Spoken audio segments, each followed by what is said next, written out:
Question చూసుకున్నట్టయితే if 2a equals to 3b equals to 4c then find the value of a to b to c అని ఇచ్చారు.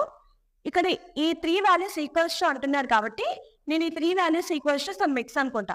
From this మనం ఏం రాసుకోవచ్చు, 2a equals to x, 3b equals to x, 4c equals to x అవుతుంది.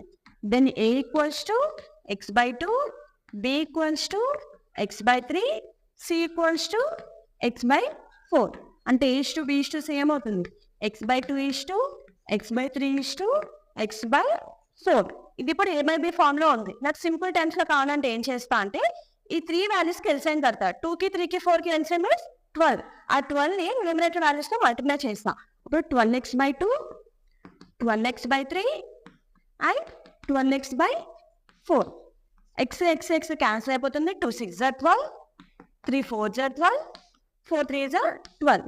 Therefore answer